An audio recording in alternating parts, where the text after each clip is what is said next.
Hello students, आप सभी को अनिरुद्ध क्लासेस 42 में स्वागत है।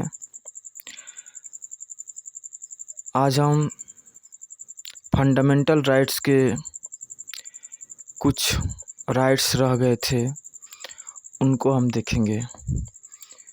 जो हमारे पास टोटल फंडामेंटल राइट थे उनकी संख्या 7 थी, जिसमें से एक को संपत्ति के अधिकार को हटा दिया गया था। मोरारजी देसाई की सरकार ने 1978 ईस्वी में हटा दिया था।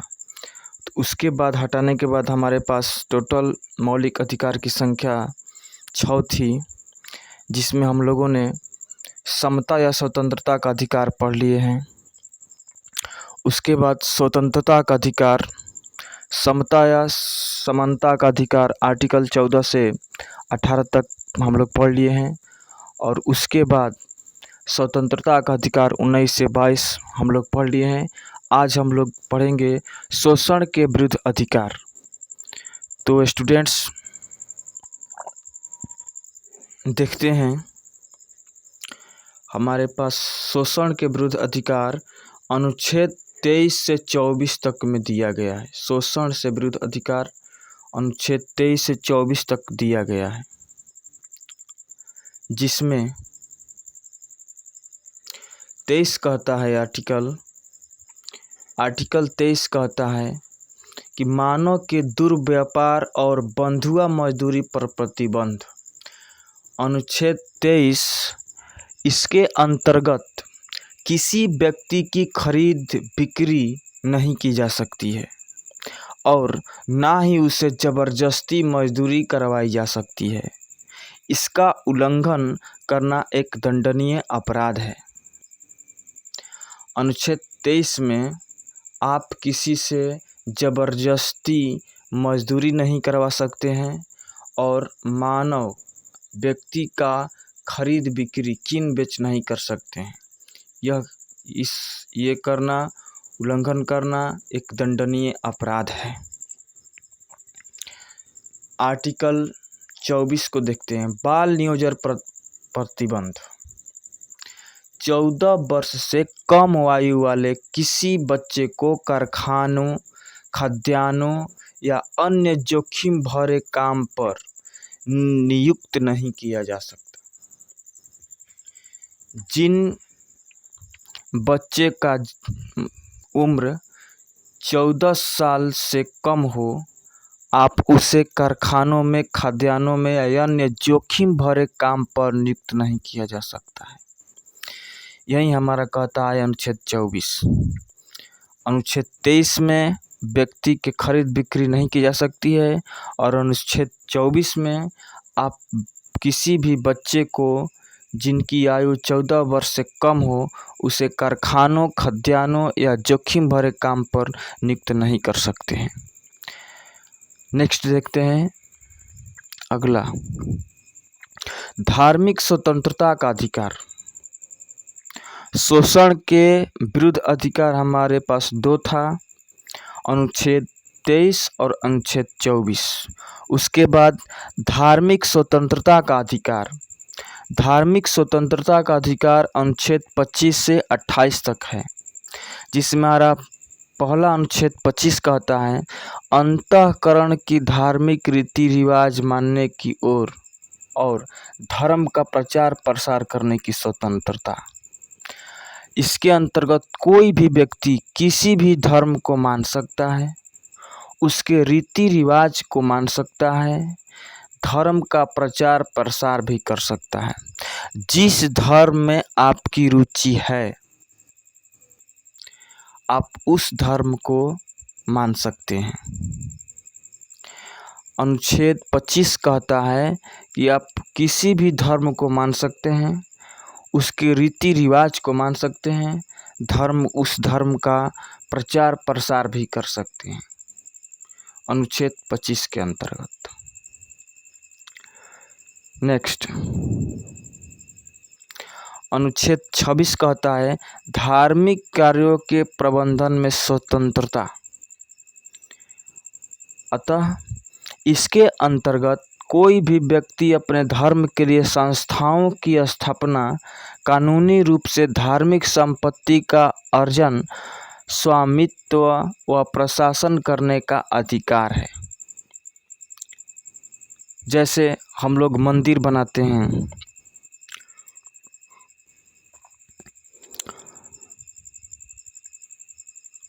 और चंदा इकट्ठा कर करके हम लोग मंदिर बनाते हैं, तो ऐसे कार्य आप कर सकते हैं, इसमें आप स्वतंत्र हैं। धार्मिक कार्यों के प्रबंधन में स्वतंत्रता अनुच्छेद 26 के अंतर्गत है। नेक्स्ट,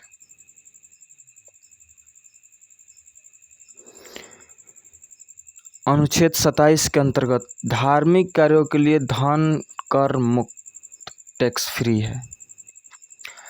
राज्य किसी भी व्यक्ति को ऐसे कर देने के लिए बाध्य नहीं कर सकता जिसकी आय किसी विशेष धर्म अथवा धार्मिक संप्रदाय की उन्नति या पोषण के लिए व्यय की गई हो। याद रखिएगा, अनुच्छेद जो 27 है वो धार्मिक कार्यों के लिए धन कर मुक्त, टैक्स फ्री है। अनुच्छेद 28 कहता है सरकारी खर्च से चलने वाले संस्थान में धार्मिक शिक्षा नहीं दी जाएगी। इसके अंतर्गत सरकारी खर्च से चलने वाली किसी भी शिक्षण संस्थान में कोई धार्मिक शिक्षा नहीं दी जाएगी।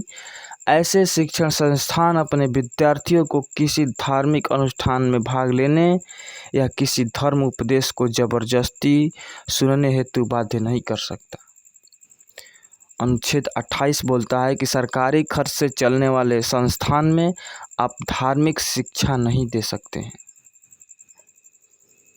ये थे हमारे धार्मिक स्वतंत्रता का अधिकार। फर्स्ट था कि आप किसी भी धर्म को मान सकते हैं, अनुच्छेद 25 के अंतर्गत।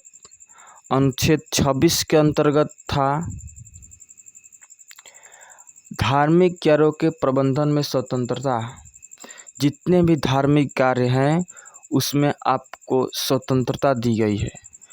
अनुच्छेद 27 कहता है कि धार्मिक कार्य के लिए टैक्स फ्री है, और अनुच्छेद 28 कहता है कि सरकारी खर्च से चलने वाले शिक्षण संस्थान में आप धार्मिक शिक्षा नहीं दे सकते हैं। उसके बाद हमारे पास है संस्कृति एवं शिक्षा संबंधी अधिकार, जो अनुच्छेद 29 से 30 में दिया गया है। संस्कृति एवं शिक्षा संबंधी अधिकार, अनुच्छेद 29 कहता है अल्पसंख्यक वर्गों के हितों का संरक्षण। इसके अंतर्गत कोई भी अल्पसंख्यक वर्ग अपनी भाषा, लिपि, संस्कृति को सुरक्षित रख सकता है और केवल भाषा, जाति, धर्म के आधार पर उसे किसी भी शैक्षणिक संस्थान में प्रवेश करने से नहीं रोका जाएगा। आप अल्पसंख्यक में हिंदू, क्रिश्चियन, ईसाई, जो हमारे देश में अल्पसंख्यक जो भी हैं उनको संरक्षण किया जाएगा। अल्पसंख्यक वर्गों के हितों का संरक्षण अनुच्छेद 29 के अंतर्गत है।